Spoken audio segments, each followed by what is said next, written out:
Un segundo que... Bien, amigos, volvemos nuevamente por Economía y Desarrollo y siempre por Universal TV Digital. Y les habla César Sánchez Martínez, quien estamos entrevistando nada menos que al biólogo y ecologista Eduardo Gil Mora, un investigador de las ciencias naturales, quien radica en Cusco, está vinculado con los mundos académicos del Perú y de diversas ciudades del país, del extranjero. Eduardo, nuevamente, y la pregunta que te habíamos hecho antes de la pausa era: ¿cuál es el rol de las piscigranjas que se siembran y de los alevinos y todas estas cosas que están precisamente en las comunidades altoandinas y que yo en lo personal tuve el privilegio de ir aprendiendo de ti, porque contigo hemos viajado y conocido varias piscigranjas en Cusco, en Puno y en otros lugares de la sierra? En ¿Cuál es efecto, la importancia del desarrollo?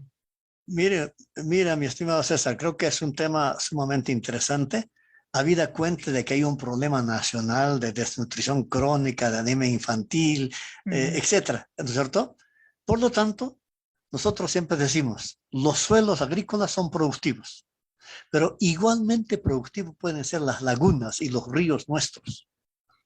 Consecuentemente, aquí hemos hecho muchos ensayos, por supuesto, a través de la crianza de truchas en un cultivo confinado, es decir, en jaulas flotantes.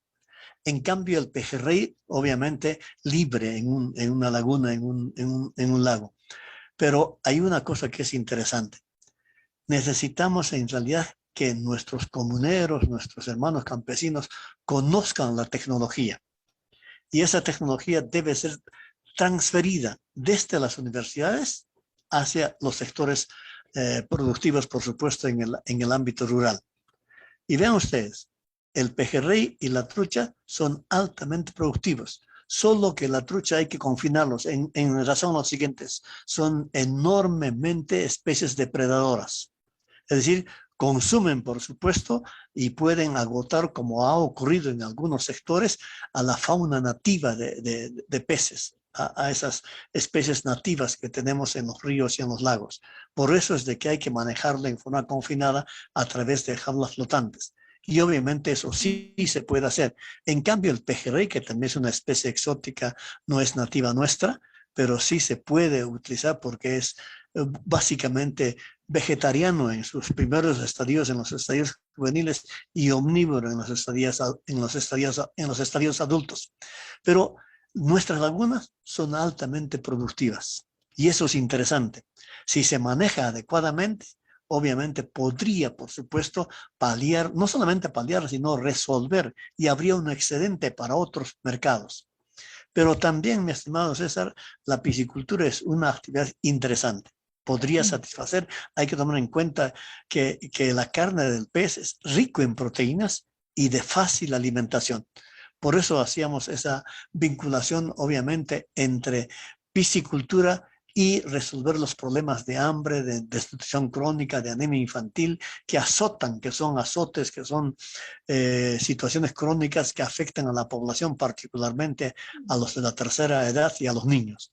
Por lo tanto, creo que hay que Y que impulsar. debería ser política de Estado por parte de los gobiernos regionales, gobierno nacional, precisamente para combatir la pobreza y el hambre en las comunidades andinas. En efecto, creo que tú tocas un tema sumamente interesante: políticas públicas y de incentivos, inclusive de créditos blandos, etcétera. Creo que será sumamente importante. Ahora, no solamente son los lagos y lagunas en nuestras regiones altoandinas, son también nuestros ríos. Los ríos son altamente productivos. Mira, nosotros hemos trabajado en el río, en la cuenca alta del río Apurímac. Estamos hablando de Espinar, de Chumbivilcas, particularmente Paruro, etcétera. La temperatura del agua es tan adecuada que tiene alrededor de 11 o 12 grados y tiene una riqueza, nosotros llamamos concentración de oxígeno disuelto en el medio acuático. Por lo tanto, condiciones importantes para la crianza de truchas. Entonces, consideramos nosotros de que esto es otro rubro sumamente interesante en los ríos altoandinos para poder impulsar la actividad piscícola en nuestros ríos y en nuestras lagunas. Ahora, Has dicho el río Apurímac, precisamente donde están haciendo el gran río Amazonas. Sí, efectivamente, así es. En la parte alta, nuestros ríos, por supuesto, tienen una adecuada temperatura y una concentración de oxígeno disuelto que son ad hoc, por así decir, para el cultivo y la crianza de truchas. Pero hay otro rubro que es sumamente importante, además de los recursos hídricos, por supuesto, utilizados para piscicultura. Vean ustedes, aquí en Cusco tenemos alrededor de 600.000 hectáreas de pradera andina. 600.000 hectáreas de pradera andina, que si tuviesen riego, eso produciría, por supuesto, todo el año en realidad. Porque lamentablemente en nuestra región andina llueve pues entre diciembre y marzo, el resto del año seco. Pero los ríos, mi estimado César, solo sirven para poder observarlo y a veces cuando hay incremento de su caudal pueden generar problemas en la cuenca baja. Lo que nos está diciendo la naturaleza es que debemos de almacenar, de represar esos caudales altos en época de precipitación para utilizarlos en época de estío o de secas. Si tuviésemos la oportunidad de irrigar esas 600.000 hectáreas de la pradera andina que está formado por pastos, tendríamos tres cosas interesantes. En la parte alta, obviamente, camélidos andinos, que produciría fibra. En la parte media, ganado ovino, y en la parte baja, ganado vacuno. De modo tal, vean ustedes, creo que nuestros gobiernos regionales y el país debieran mirar toda la pradera andina en el país. Es la zona productora, es la zona de pastos, ahí están los ríos, allí nacen los ríos que van a las dos vertientes del Pacífico y el Atlántico. Aquí están los mejores suelos. Por lo tanto, creo que sí, el gobierno nacional ha invertido, ¿no es cierto?, en grandes programas de riego como Gallito Ciego, Chinecas, etcétera. Creo que por equidad y justicia también debiera invertir en proyectos de riego en la zona andina. De modo que se vea productiva esa zona andina interesante, resolviendo problemas de fibra, es decir, a través de lana de camellos sudamericanos y de ovinos, y lógicamente productos lácteos. Y esa zona es productiva. Por lo tanto, creo que el problema de hambre, de desnutrición, de anemia infantil, podría ser resuelto bajo esa perspectiva, inclusive para excedentes para la exportación o para comercializar en otros mercados nacionales. De modo tal, creo que aquí es interesante. Habida cuenta que el 22% del PBI del Perú está basado en la diversidad biológica. Entonces, y el 25% del valor total de las exportaciones se basa en productos derivados de la diversidad biológica. Y creo que eso es un asunto a tomar en cuenta por quienes toman decisiones en el país. Has mencionado los famosos camélidos andinos. En algún momento se dijo que el caso del guanaco ya estaba extinguido precisamente en algunas zonas del trapezo andino, incluyendo Cusco. ¿Es verdad eso o cómo va ese asunto? No, es cierto eso. El guanaco en realidad es una especie en alto riesgo de extinción. Así como tuvimos a la vicuña, ¿no es cierto?, hace unos 30 años en el país y solamente teníamos algunos ejemplares, pero se ha ido acometiendo proyectos especiales a efecto de rescatar, sin duda alguna, un ejemplar tan simbólico y que está representado en nuestro escudo nacional. Lo propio debe ocurrir con el guanaco. Hay especies que están en vías críticas de extinción. Uno de ellos es el guanaco, la chinchilla, el suri en la zona alta.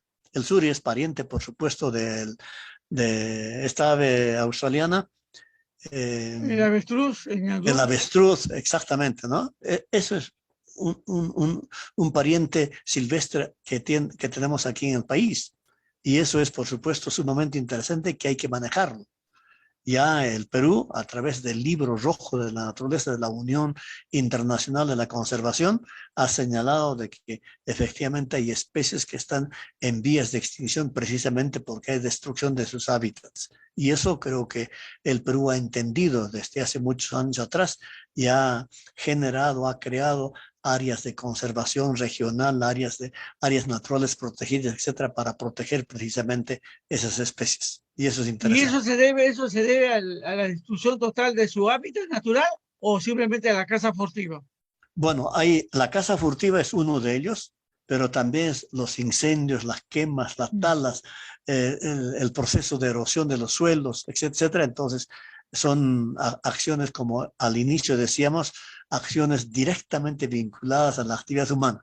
Por lo tanto, ¿Qué otras consideramos de que especies están en extinción, Eduardo? El oso de anteojos, ¿qué más? sí, el oso de antojo, inclusive la anaconda en la Amazonía, por supuesto, el puma nuestro, el gato montés nuestro, etcétera, son especies que están en vías de extinción. El otorongo, ciertamente, en la Amazonía, etcétera. Son el gallito de las rocas, que también es Mm. el ave El ave nacional. nacional, ave nacional. Exactamente. Hay varios de esos loros que tienen plumaje de color azul, etcétera, que también se encuentran en vías, en alguna categoría, por supuesto, de protección. Y creo que eso es importante, que debe de trabajarlo a través de los órganos correspondientes, como CERFOR, por ejemplo, como el Sistema Nacional de Áreas Naturales Protegidas, etcétera, que es sumamente importante en su cuidado, en su protección, en su recuperación poblacional. En algún momento, Eduardo, a ti se te ha mencionado como futuro ministro de Ambiente. Si tú fueras ministro de Ambiente, ¿cuáles serían las políticas que aplicarías para que en realidad este sector se reactive como debería activarse? Yo te agradezco por ese comentario, mi estimado César, pero en el Perú hay compromisos país. Miren ustedes, Perú y América Latina ha suscrito un proyecto que se llama el Proyecto 2020. Es decir, que a partir del 2020 debiéramos nosotros reforestar, ¿no? Y esos compromisos, y quizá, si mal no recuerdo algunos datos, México en su compromiso dice, vamos a reforestar 8.5 millones. Perú dice, vamos a reforestar 3.2 millones, 3.600.000 hectáreas a partir del 2020, pero no hemos llegado siquiera a 200.000 hectáreas. Creo que aquí hay un reto para el actual ministro del Ambiente y sus funcionarios, de que debiéramos de cumplir con esta iniciativa 2020, así se llama. Y creo que es fundamental nuestro país, especialmente en la zona andina. Vean ustedes, los bosques en el país están distribuidos, los bosques secos en el norte, ¿no? Tumbes, Piura, etcétera. Los bosques andinos en términos porcentuales es menos del 0.2% del total de bosques en el país. Por lo tanto, tenemos una zona andina erosionada, con desertificación, con avances de desierto andino, etcétera. Creo que aquí hay un reto importante. Y sabes, mi estimado César, la forestación y reforestación genera trabajo. Entonces, creo que el gobierno actual, antes de estar dando bonos y una serie de cosas, debiera generar trabajo, de modo tal que la gente esté ocupada y, digamos, obteniendo, por supuesto, ecosistemas, o recuperando esos ecosistemas que tenemos degradados. Igualmente en la Amazonía. Ahora, otro tema interesante, mi estimado César, es que cumplamos con esos compromisos país del que hemos ido hablando. Antes decíamos de que el Perú no es un país emisor, pero fundamentalmente es vinculado a un tema que hay que controlar, por supuesto. Por ejemplo, cambio de matriz energética en el Perú. Se ha anunciado que a partir de julio vamos a tener dos tipos de combustible, ¿verdad? La gasolina 91 y la gasolina premium, etcétera. Pero eso significa de que la población que no tiene acceso, por supuesto, a un precio de 25 soles el galón, obviamente va a verse perjudicado. Pero hay una cosa, mi estimado César, creo que es necesario tener aquello que en más de un gobierno se ha anunciado, la planta de fraccionamiento de Encapaciato aquí en la convención, en Cusco. ¿Qué implicaría eso? Que el gas de camisea, vean ustedes, aquí hay un tema interesante, el gas de camisea se va en ducto hasta Pampa Melchorita, ¿no es cierto?, en Ica, En la costa, en sí. la costa, ¿no es cierto? Pero se utiliza más bien el gas de camisea para generar energía eléctrica, cuando en el Perú tenemos otras fuentes de energía eléctrica renovables, limpias. El agua, la energía hidroeléctrica. ¿Saben cuánto es el potencial de energía hidroeléctrica? 70.000 megavatios, no usamos ni 5.000. Enorme potencial. Y como quiera que el gas de comisión lo utilizan para la generación de energía eléctrica, hay un porcentaje que lo reinyectan porque no hay mercado. Creo que la planta de Quepaciato, una planta de fraccionamiento, es importante para generar diversos tipos de combustible. Es decir, el gas, en lugar de quemarse para la generación de energía, debiera utilizarse para la petroquímica. Tendríamos fertilizantes, mi estimado César. Tendríamos plásticos de diversos tipos. Tendríamos combustible. Y además, el Perú no es un país productor de petróleo. Nosotros solo producimos el 25% del consumo. El 75% lo importamos de Venezuela, de Jamaica y de Ecuador. Y el petróleo, el crudo que importamos, mi estimado César, tiene un alto porcentaje de azufre que implica la desulfurización. Y eso tiene un costo. Utilicemos más bien otras fuentes de energía, la energía solar. ¿Saben cuál es el potencial de energía solar en el país? 6.5 kilovatios hora por cada metro cuadrado de solaridad. Entonces, creo que es bueno que nosotros miremos estas otras fuentes de energía limpias. Por eso decimos que hay que cambiar la matriz energética. Y podemos cumplir, por supuesto, con estos proyectos, compromisos país que tiene el país, por supuesto, frente a las Naciones Unidas como miembro, como Estado miembro de las Naciones Unidas. Eso es fundamental e interesante. Ahora que has mencionado Naciones Unidas, ¿estamos a la altura de cumplir con los objetivos del milenio, objetivos de desarrollo del milenio en cuanto a políticas medioambientales, o todavía no lo vamos a cumplir o estamos lejos? ¿Cómo va esta situación? Ajá, es un tema interesante. Este año, la Organización para la Cooperación y Desarrollo Económico, OCDE, ha vuelto a invitar al país para que pueda ser miembro. Los estados miembros de la OCDE son en realidad países del primer mundo, pero que tiene engarzado dos cosas interesantes. Uno, la protección ambiental, y segundo, el desarrollo económico. No crecimiento económico, sino desarrollo económico. Así es. Entonces, eso es interesante. Los últimos países que han accedido a ser miembros de la OCDE, la Organización para la Cooperación y Desarrollo Económico, han sido Colombia y Costa Rica. Desde algún tiempo atrás ya son Chile, Uruguay, México, por supuesto, etcétera, países de América Latina. Esos son países del primer mundo. ¿Cuáles son las exigencias interesantes de la OCDE? Uno, que tengan políticas ambientales interesantes, que tengan libre mercado. Por eso es que el Perú ha ido firmando los TLC, los Tratados de Libre Comercio. El Perú es parte de los países del Pacífico.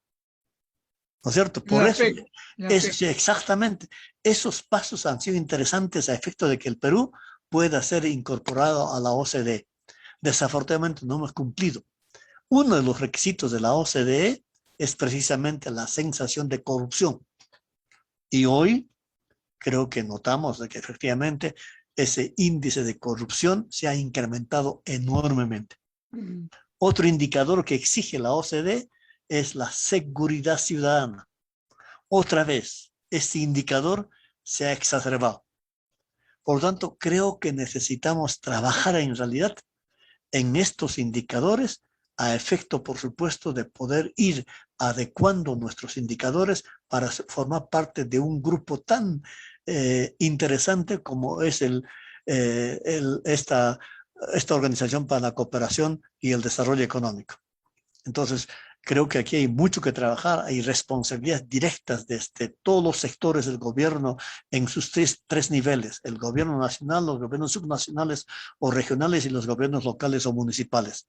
Y todos debiéramos de ir orientados a este aspecto fundamental e interesante. Otro rubro que exige la OCDE es cómo se estructura orgánicamente, organizacionalmente un país y una región o las municipalidades desde la perspectiva de su desarrollo sostenible. Y creo que aquí en alguna medida hemos ido avanzando porque tenemos legislación como la Ley General del Ambiente, la Ley General de Residuos Sólidos, la Ley General, la Ley del Cambio Climático y su reglamento, etcétera. Pero también, vean ustedes, el sistema de gestión ambiental. Hay una política ambiental nacional. En los gobiernos regionales hay un sistema regional de gestión ambiental. Y en las municipalidades tenemos el sistema local de gestión ambiental. Entonces, en ese sentido sí hemos ido avanzando, pero lo que nos falta es la ejecutabilidad de esas propuestas, etcétera, de modo tal que probablemente nos evalúen, yo no sé si a fin de año o en un periodo mayor, pero debemos de ir avanzando en esa perspectiva a efecto de que el Perú, un país con tanta riqueza, sin embargo, no tenemos una tecnología que sea ambientalmente compatible, que utilicen esos recursos para satisfacer las demandas de nuestra población. Sí, el Perú es un país mega diverso, rico en recursos naturales y tiene una gran riqueza turística, porque allí precisamente está nuestro talón de Aquiles. Le echamos la culpa a la pandemia, que si bien es cierto, ha jugado un rol importante en contra, pero no todo es cuestión de pandemia, también yo creo que es cuestión de gestión, deficiente gestión de los gobiernos, deficiente mala gestión o deficiente gestión de aquellos que tenían que tomar decisiones importantes en políticas públicas y no lo hicieron. ¿Cuál sería tu recomendación, Eduardo? Mira, creo que hay que tomar en cuenta que la pandemia hay que tomarlo como un paréntesis o un bache, ¿no es cierto? Pero es precisamente lo que tú remarcas. La desacertada gestión y la escasa capacidad de que nos gobiernan, particularmente hoy, para poder tener una mirada de desarrollo. Creo que eso es fundamental. Vean ustedes, la actividad minera ha ido tributando a través de 3 rubros: regalías, canon y sobrecanon. Cusco recibe $1 millón diarios, ¿no es cierto?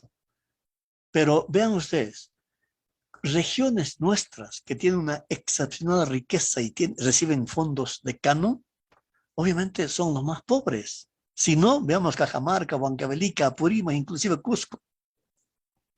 Entonces, ¿qué significa eso? Y todavía tenemos, por supuesto, alrededor de 180 conflictos socioambientales en el país vinculados en gran parte por las actividades mineras, ¿no es cierto? Extractivas en general.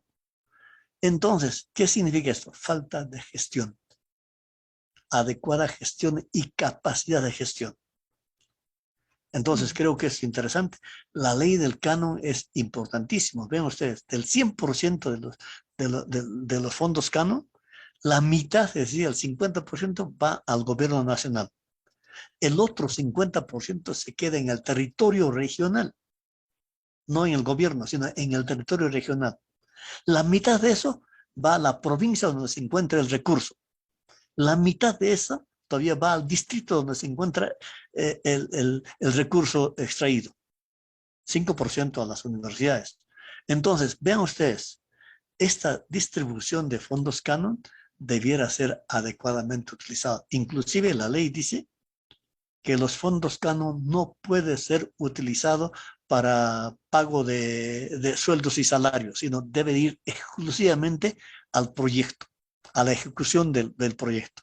Sin embargo, pues aquí le han sacado la vuelta a esa legislación, ¿no? Y la presencia de la Contraloría y de órganos de control, etcétera, son muy escasos. Por eso es de que ha habido una serie de cosas. Si no, veamos, ¿no es cierto?, Cajamarca, Ancash, Cusco, inclusive, donde hay gobernadores y alcaldes encarcelados, no habidos, perseguidos, etcétera, ¿no?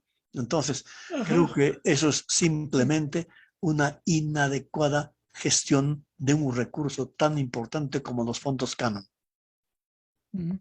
Bien, Eduardo, muchas gracias y queremos agradecer a nuestra teleaudiencia su participación y presencia aquí en Economía y Desarrollo a través de Universal TV Digital y agradecer nada menos que a Eduardo Gil Mora, un investigador en temas medioambientales, quien esta tarde estuvo con nosotros.